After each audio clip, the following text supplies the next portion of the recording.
atitudes e autoconceito. Um grande olá a todos, e hoje a gente está aqui então para começar a fazer um esforço maior a entender como que nós nos percebemos. Então, como que nós entendemos a nós mesmos e nos autoavaliamos.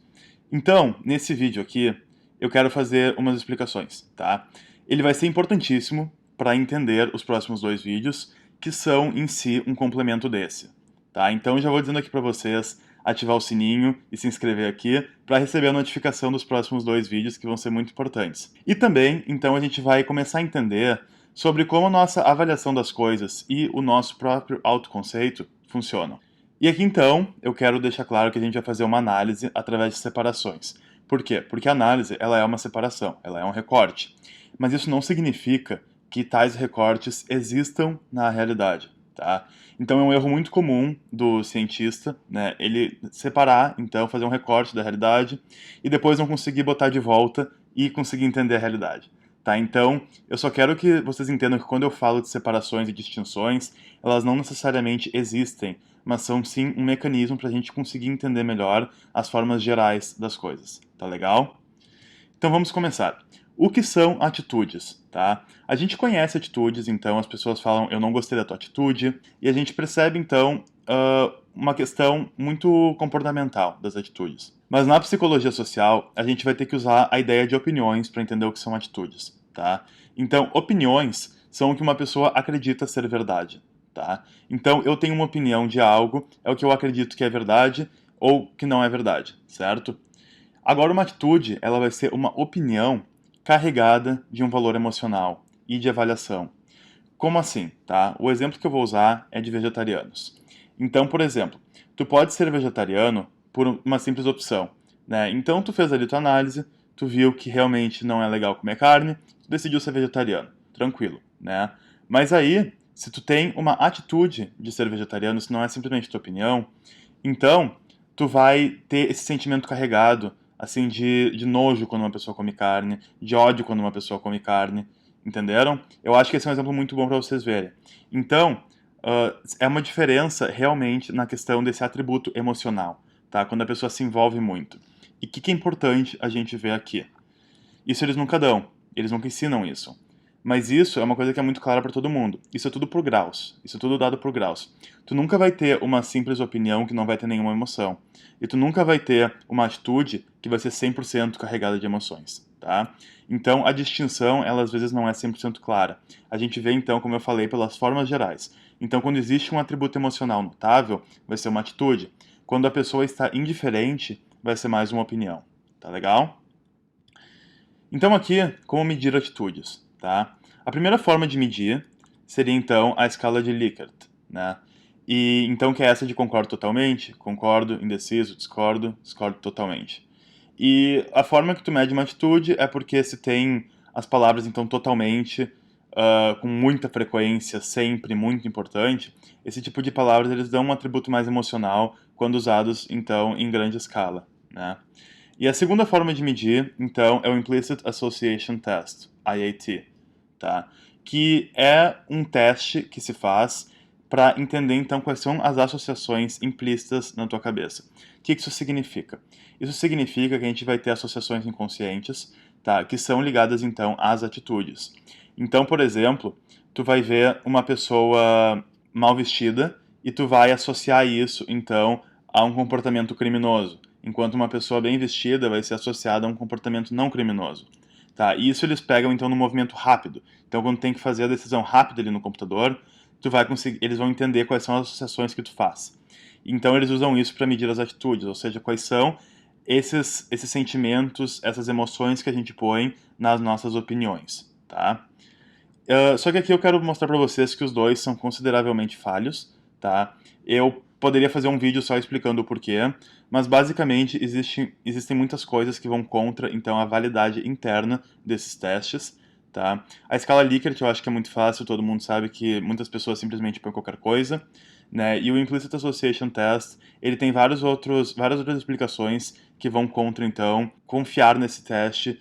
Então aqui vamos ver a questão do ABC do ser, que seriam os 3 recortes da psicologia para entender o autoconceito. Tá? O que isso significa?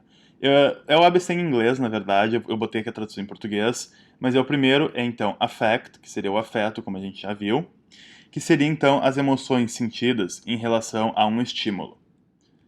B seria então behavior, que seria o comportamento, as ações relativas ao estímulo. E depois nós temos C, cognition, que seria a cognição, que são os pensamentos em relação ao estímulo. Tá? Agora, como é que isso entra na questão do autoconceito? Bom, então, aplicado ao autoconceito, a gente vai ter isso daqui. Então, o afeto, ele vai ser como as pessoas se autoavaliam. Então, como que eles aprimoram a sua autoimagem e mantêm um senso seguro de identidade. B seria o comportamento, então, de como as pessoas regulam suas próprias ações e se apresentam aos outros, de acordo com as demandas interpessoais. E o C da cognição, então, como as pessoas se tornam eles mesmos, constroem um autoconceito e mantêm um senso estável de identidade. Tá? Agora aqui, a gente tem que ver o seguinte, as atitudes, então, essas opiniões com uma carga emocional pesada, elas são pobres para prever o comportamento. Por que é isso, tá? Primeiro, porque as atitudes elas podem entrar em conflito com outras influências no comportamento. Então, aqui, por exemplo, outros fatores que influenciam o comportamento são as normas sociais, outras atitudes, então, que não são as que nós estamos avaliando, e outros fatores da situação, então, fatores situacionais. Depois a gente tem aqui que as atitudes gerais podem não corresponder a comportamentos específicos. Então, por exemplo, uma pessoa rica, ela vai demonstrar uma maior propensidade a ajudar uma pessoa que seja também rica, mas só se ela corresponder ao estereótipo rico. Entenderam? E aqui então as atitudes são frequentemente baseadas em informações de segunda mão. Então, nem sempre a gente tem a informação concreta das atitudes, mas a gente recebe por amigos ou pela mídia e isso vai causar uma confusão. E atitudes podem ser inconsistentes. Então, usando o exemplo do vegetariano, uma pessoa pode ser vegetariana, mas comer carne de vez em quando. Né? A gente sabe disso, todo mundo conhece alguém que é assim. E além disso, muitos comportamentos são automáticos. Então, se o comportamento ele é automático, a gente não pode avaliar o comportamento através das atitudes. Então, eles escapam do nosso pensamento consciente e eles são influenciados por elementos da situação, dos quais a gente nem mesmo se dá por conta. Tá? Agora aqui, a gente já viu que as atitudes eles são fracos, então, para prever o comportamento. Mas os comportamentos eles podem ser muito fortes, podem ser preditores muito bons de atitudes. Como assim? Então, nós frequentemente mudamos nossas atitudes para que sejam consistentes com o comportamento. A gente vai ver isso no próximo vídeo. É muito interessante, é uma das partes mais interessantes da psicologia social. E é mais fácil mudar atitudes que comportamentos. Por que isso? Porque as atitudes elas são carregadas de quê? São carregadas de emoção. E a emoção, ela está na nossa cabeça. Então a gente pode se enganar, a gente pode mudar as nossas emoções. É muito mais fácil a gente mudar as nossas cognições do que um comportamento. Por quê? Porque o comportamento, primeiro, ele já é feito. Depois que tu faz o comportamento, não tem como voltar atrás. E o comportamento, ele exige mais esforço do que simplesmente mudar uma cognição. Então, muitas vezes a gente muda nossa cognição para ser consistente com o comportamento. E esse vai ser o tópico, então, do próximo vídeo da teoria da dissonância cognitiva. E aqui, então, vamos ver o desenvolvimento do autoconceito. Tá? Então, vamos ver aqui 4 principais origens do desenvolvimento do autoconceito. Então, a primeira é a introspecção, que seria, então, quando a gente observa e analisa os nossos próprios estados mentais. Nesse caso aqui, então, seria o pensamento e as emoções. Tá? O segundo caso, ele é uma teoria, mas é uma teoria que ela é bem desvalidada e ela é bem autocontraditória, que seria a teoria da autopercepção. Então, eu botei aqui de uma forma um pouco diferente, que seria então como a gente entende essa observação dos comportamentos em relação aos estados mentais. Ou seja, ele pega a parte da introspecção, mas leva realmente para os nossos comportamentos, e não só para as funções cognitivas. E aqui então temos também a parte que envolve os outros, que seria primeiro a questão do feedback. Então, que é a nossa necessidade que a gente tem, como a gente já viu, de ser aprovado pelos outros. E também a comparação social, que a gente já viu também, que seria nos autoavaliar em relação aos outros. Então, como eu falei, que a gente sempre deve se autoavaliar em relação a nós mesmos no passado e não aos outros no presente, certo? Então, esses 4 pontos aqui, eles são processos que levam ao desenvolvimento do nosso autoconceito, tá? Tem mais fatores, com certeza, tá? Mas esses daqui são 4 que eu achei interessante a gente destacar. Então aqui, a introspecção, ela vai influenciar as nossas atitudes, tá? Muitas vezes, o nosso discernimento de si próprio é falho, tá? Então a gente não consegue realmente entender objetivamente a nós mesmos, né?